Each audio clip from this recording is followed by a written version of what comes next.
Jeremiah's story begins not with a personal ambition or a carefully laid plan, but with a calling, a divine summons that would define his entire existence. It's a narrative steeped in destiny, a path laid out long before he even took his first breath. Not a choice, but a predetermined course. He didn't volunteer for this mission. It was thrust upon him, shaping his life in ways he could never have imagined. Before he was born, before he even had a chance to consider his own desires or aspirations, God declared his purpose, a purpose that transcended his personal preferences. Before I formed you in the womb, I knew you. Before you were born, I set you apart. I consecrated you for a special task, dedicating you to a mission that would require unwavering commitment. I appointed you as a prophet to the nations.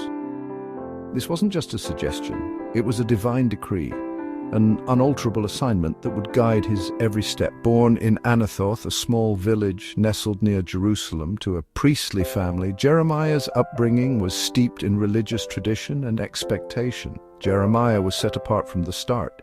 His lineage, his environment, and ultimately his divine calling all converged to shape him into the prophet he was destined to become. His life was shaped by a divine mission that would often put him at odds with his own people, forcing him to confront the comfortable norms and challenge the prevailing beliefs of his time. This path would lead to isolation and hardship, but also to profound spiritual insight. His name, Yirmeyahu, means the Lord exalts, a name that carries a prophetic weight, hinting at the core of his life's work. Foreshadowing a life spent elevating God's message, not his own ambitions or personal gain. He was to be a vessel, a conduit for divine truth, even when that truth was unpopular or unwelcome. Jeremiah's mission was daunting, a monumental task that would test his faith and resilience at every turn. To speak truth to a nation in denial, to confront them with the uncomfortable realities of their spiritual decline, to challenge comfortable lies, the soothing falsehoods that allowed them to ignore the consequences of their actions, and to call his people back to God, urging them to return to the covenant they had forsaken. This calling demanded courage, an unwavering resolve to stand firm in the face of opposition and ridicule, and brought loneliness, a sense of isolation that came with being a voice crying out in the wilderness. As Jeremiah was often misunderstood and rejected, his message deemed too harsh, too critical, too disruptive to the status quo. Yet his dual identity as priest and prophet, a combination of tradition and divine inspiration, gave his words unique authority, a blend of religious knowledge and prophetic insight that resonated with undeniable power. He knew the law, intimately familiar with the scriptures and traditions of his people, but spoke to the heart, connecting with their deepest emotions and challenging their moral conscience. Jeremiah's life reminds us that some are chosen for a purpose greater than themselves, their destinies intertwined with a divine plan that transcends their individual desires, destined to be a voice in the wilderness, a beacon of truth in a world shrouded in darkness. Jeremiah's ministry unfolded, a complex tapestry woven with divine calling and human frailty. It was during Judah's darkest days, a period of moral decay and looming geopolitical threats, that his voice rose in defiance. His prophetic journey began in the reign of King Josiah, a time of religious reform and national hope, and it spanned over 40 years of relentless turmoil, a period marked by political instability, social unrest, and spiritual decline. He witnessed the fervor of Josiah's reforms, a brief respite of righteousness in a kingdom teetering on the brink. But he then mourned deeply as 4 corrupt kings followed, each leading Judah further into moral and spiritual decline, undoing all the good that was done. As Babylon rose to power, casting a long shadow over the ancient Near East, Jeremiah, with unwavering clarity, saw disaster looming, a storm gathering on the horizon. He interpreted these events not just as political shifts or military campaigns, but as divine judgment, a consequence of Judah's unfaithfulness. With a heavy heart, he watched Jerusalem fall to the Babylonian armies, its defenses breached, its pride shattered. He witnessed its people exiled, torn from their homes and their land, marched away into captivity, and he grieved as the temple, the heart of their worship, was utterly destroyed, reduced to smoldering ruins. Despite the overwhelming chaos and devastation, Jeremiah himself was spared by the Babylonians, his life preserved amidst the carnage. He was recognized even by his captors as a true prophet, a man who spoke with divine authority. Yet in a cruel twist of fate, his own people, those who remained in the land, forced him into exile in Egypt, against his will. This was a bitter irony for the prophet who had tirelessly warned against forming alliances with Egypt, a warning they had tragically ignored. The ultimate fate of Jeremiah remains shrouded in mystery, lost to the sands of time.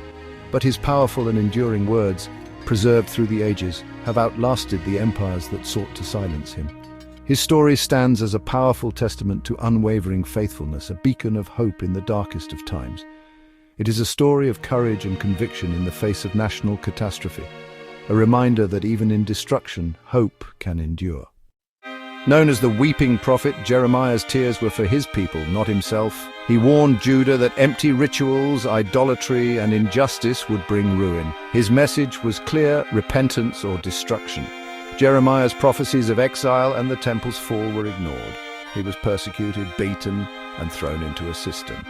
Yet his sorrow reflected deep love and a connection to God's grief over his people. Jeremiah's book is more than prophecy. It's a raw journal of struggle, compassion, and relentless hope. His voice, though rejected, was a plea for his nation to return to God before it was too late. Among the many powerful and enduring images that the prophet Jeremiah employed to convey spiritual truths, one stands out with particular clarity and force. It is the simple yet profound image of the potter and the clay. This metaphor speaks volumes about our relationship with the divine. Watching a potter at work skillfully reshape marred clay, perhaps even clay that seems beyond saving, is a powerful lesson in itself. Jeremiah saw in this everyday act a powerful metaphor for God's sovereignty. We are the clay, pliable and yielding, and God is the potter, the master craftsman. God, in his infinite wisdom and power, can reshape lives and nations, molding us according to his divine purpose. He has the authority and indeed the right to break down and remake as he wills, always with a purpose in mind. The message is profoundly humbling. It reminds us that our lives are ultimately not our own to direct, but are held securely in the hands of a patient, loving, and redemptive Creator. Even when we are broken, marred by sin or circumstance, we are not discarded or forgotten. God, in his boundless grace, can restore, renew, and make us whole again. For the people of Judah, living in a time of great turmoil, this was both a warning and a promise. Their persistent rebellion and turning away from God would inevitably bring judgment and consequences, but sincere repentance and a return to him could bring about restoration and healing for their nation. The potter's hands are firm and steady, guiding the clay with purpose, but they are always working ultimately for our good, shaping us into vessels of honor. Jeremiah's powerful analogy calls us to a place of deep trust, surrender to his will, and unwavering hope in God's incredible, life-changing, transforming power. Jeremiah's faithfulness came at a high cost: ridicule, betrayal, and violence. He was branded a traitor, imprisoned, and nearly killed by his own people, yet he could not silence the message burning within him. His word is in my heart like a fire. I'm weary of holding it in. Indeed, I cannot. Jeremiah's confessions reveal his anguish and doubt, but also his unbreakable resolve. He was deeply human, wounded, honest, and resilient. His perseverance was not denial of suffering, but a testament to the power of conviction and calling. Jeremiah's life shows that true faith endures, even when the world turns away. Jeremiah's story ends not in despair, but in hope. He prophesied a new covenant, God's law written on hearts, not stone, a promise of forgiveness and intimate relationship. This vision became foundational for future generations, offering hope beyond judgment. Jeremiah's courage inspires us to speak truth. His compassion calls us to care, and his hope urges us to trust in restoration. Even in ruin, God's purpose endures. Like the potter, he brings new life from brokenness. Jeremiah's voice, once lonely, now echoes as a timeless call to faith, resilience, and hope. His legacy is a reminder: even in the darkest times, hope can flourish and God's promises remain.